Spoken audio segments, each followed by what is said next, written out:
magistrats yi ku mel ne Ousmane Camara Amadou Louis Diène même Kéba Mbaye ils ont été présidents honoraires de la Cour suprême donc loolu mooy honoraire maintenant est-ce que am na ay avantages est-ce que amul ay avantages normalement honoraire dañ koy def pour reconnaître ses mérites mais ça peut être accompagné de certains avantages tels que ay indemnité de représentation bu fekkee ne da nga daan am garde corps ñu bàyyee la ko et cetera ça c'est des avantages yoo xam ne c'est la République moo koy jox ñi nga xam ne dañ leen servir pendant des années et des années je crois que donc c'est pas la première fois yàgg na depuis presque 2000 dans tous les pays xool France par exemple bu fekkee ne nekkoon nga président de la République boo fa jógee automatiquement tu deviens membre de droit du Conseil constitutionnel. Donc yooyu ay tradition la de la République c'est des valeurs de la République. Alors maître yaa ngi wax ne coow li yow daf la jaaxal mais coow li mën na pourtant bañ a jaaxal askan wi bu ñu gisee ne dañu génnee décret bi communiqué génn ci fa nga xam ne mooy communication bu présidence de la République weddi ko alors que décret bi dafa am signature bu président de la République yamuñu ci weddi ko mais dafa am keneen ku génn koo xam ne mi ngi ci de communication jiite fi nga xam ne moom mooy Soleil moom wax ne décret bi naam am na muy rek numéro décret bi am na mais liñ ci wax ci avantage amul est-ce que du loolu moo jiixi jaaxe xelu askan wi aussi. loolu warul indi jiixi jaax parce que nit ñi je crois que dañuy toppatoo ay détails yoo xam ne peut-être que nit ki la kenn mësul contester par exemple honorable bu premier président Cour suprême même les généraux yi nga xam ne ay militaires lañ bu ñu nekkee général bu ñu demee retraite dañuy continuer dem ay avantages mun nañ ko tuddee honoraire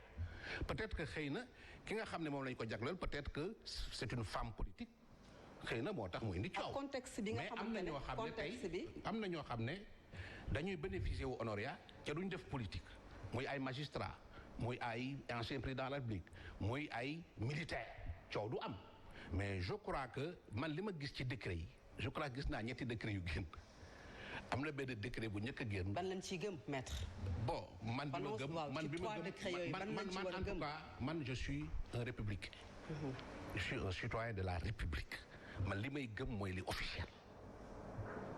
décret boo xam ne génn na ñu yóbbu ko journal officiel ñi nga xam ne ñu wuti réew daal di ne décret bi moo baax man ñoon lay gëm. bu njëkk bi moom la yóbbu journal officiel. amul benn légitimité kenn falu ko muy wax ay wax ma koy gëm man ñi nga xam ne ñoom la askan wi jox seen baat fal leen ñu occuper yenn fonction officielle ñu génn décret bi ci ay journaux yoo xam ne ñëpp xam nañ ne journal officiel la bu ñu la nommé foofu lañ koy def pour sa nomination ñu reconnaître ko man loolu rek laa mën a alors journal bi nga xam ne moom la ñu génnee décret bi nga xam ne moom officiel mooy décret bi am avantage yi 4 500 000 francs de salaire par mois 500 litres li nga xam ne mooy carburant am oto bu am macaron ak garde rapproché kon boobu décret mooy bi nga xam ne moo jaar yoon. xaw ma ci ban décret la en tout cas am na décret boo xam ne cellule de communication bu président de la République nee nañ décret boobu baaxul cellule boobu jusqu'à preuve du contraire li ñu wax moom lay gëm am na benn décret boo xam ne génne nañ ko mu génn journal officiel décret boobu jusqu'à preuve du contraire moom lay gëm est-ce que accordé na ay avantages est-ce que accordé wul ay avantages man loolu franchement c'est pas mon problème mooy décret la accordé na statut honoraire koo xam ne yàgg nañ ko defal yeneen ni nit xaw ma ndax am na indemnité xam même bu amee ay indemnité man ça ne me dérange pas parce que man du ma fi nekk di coow naan kii am na 1 million kii am na 2 millions kii am na 3 millions man c'est pas mon problème ku nekk na dàq sa wërsëg. alors man oui man lu may laaj maître mooy fi Fatou Abdou rek daanale li jaaxal xëy na askan wi ñu ci bari ñu yiy yàbbi ci mbir mi mooy naam wax nga ko avantage bi président de la République sax on peut comprendre ay magistrats on peut comprendre mais bu ñu gisee institution yu mel ni ay conseil économique social et environnemental déjà ñu ëpp ci askan wi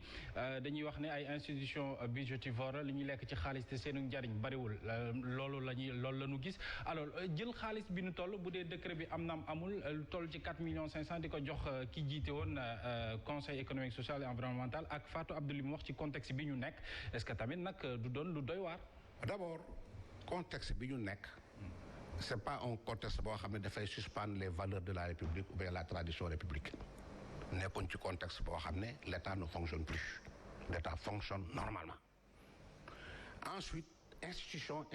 la le Sénégal compte comme institution le président de la République l'Assemblée nationale le Haut Conseil des collectivités territoriales, le Conseil économique et social et les cours et tribunaux ñoo yem égale dignité.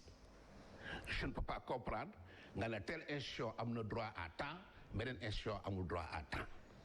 Quand le président de la République, en tant qu'institution, première institution de ce pays, a droit à des avantages, mais la justice a droit à ses avantages en tant qu'institution. Le Conseil économique et social, en tant qu'institution consultative, buy conseiller le président de la République, am na ci droit.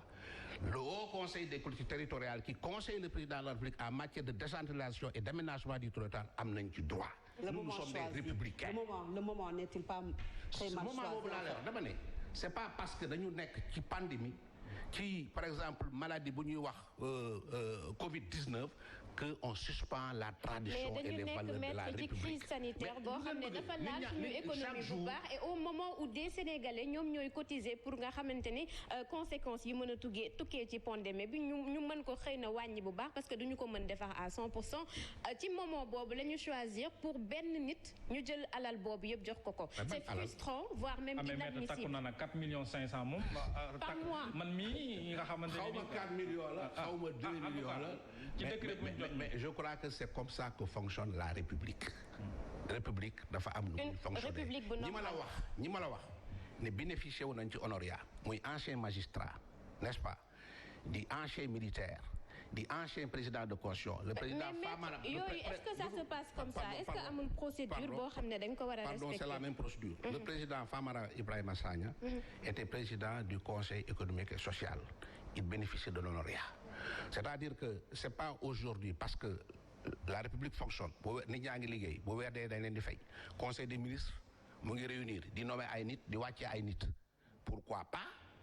kenn koo xam ne war na bénéficier d'honoria ñu ne duñ ko bénéficier parce que simplement on vit une pandémie.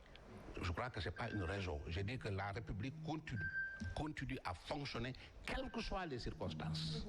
Donc c'est pas un bon argument de dire que oui dañu nekk ci kii waruñu élever nit à l'honoria extra. Je crois que ça c'est des détails. kooku waxu politicien la bàyyi leen yooyu. mais naka ngay jàngatee waxu sénégalais yi wax ne ay institutions yu mel ne ay conseil économique social environnemental wala au conseil des collectivités territoriales c'est-à-dire sénégalais yi problème boobu la ñu am. waaw du sénégalais yi. waaw mais yenn sénégalais déglu rek. waaw ñenn ñi bokk non d'accord ñenn ñi bokk mais institution waaw loolu bu leen neexee. ñëw rax ci dool yi nag ak li ñu leen jox nii. bu leen neexee ñu wax ko. Je crois que nit ki nga xam ne moo yore réew di ko doxal mu nekk une république nga xam ne république ci ay institution xam nga benn nit benn baaraam du tàccu benn loxo du tàccu nit ki nga xam ne mooy président de la république dafa soxla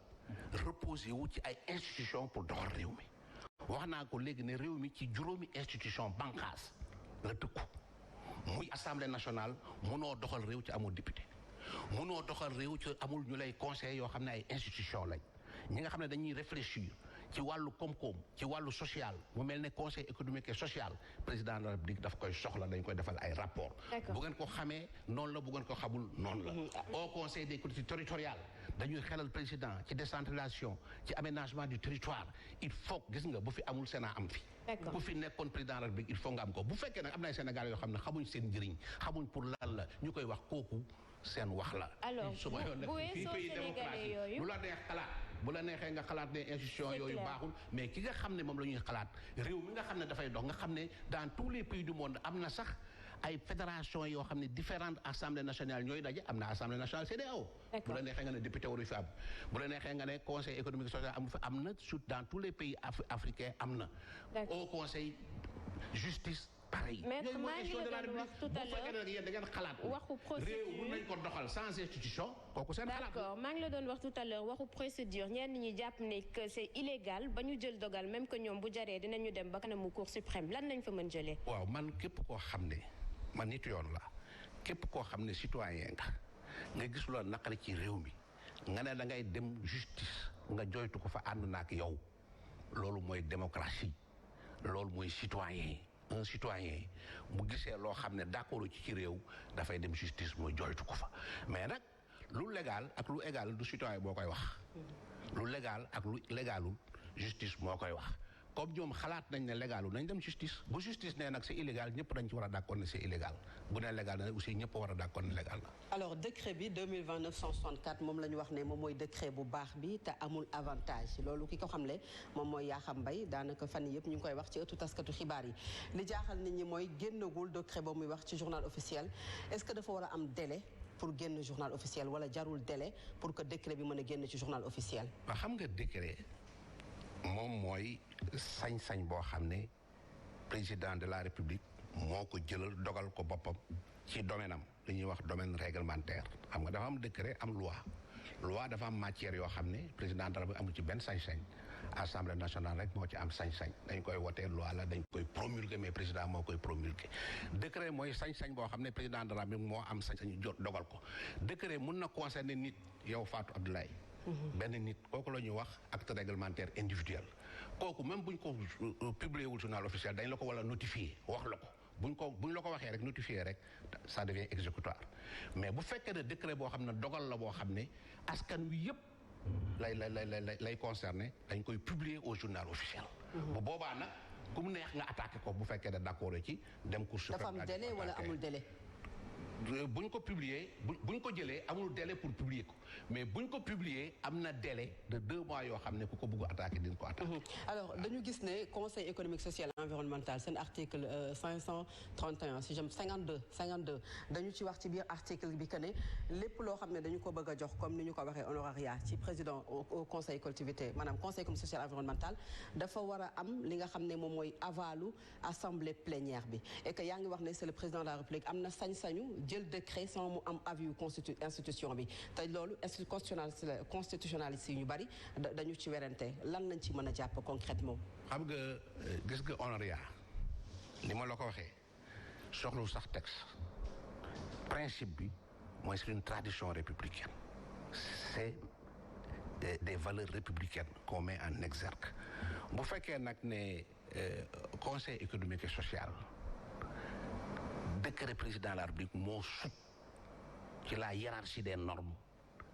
conseil économique et social c'est un règlement intérieur c'est-à-dire décret boo xam ne président moo ko jël moo ëpp décision boo xam ne même bu fekkee mu am règlement intérieur am ak yëpp loolu moom moo koy féete kaw. mais c'est-à-dire dañu wax ci décret bi ne conseil économique et social c'est un règlement intérieur prévoir na ñoom ñu jël sañ-sañ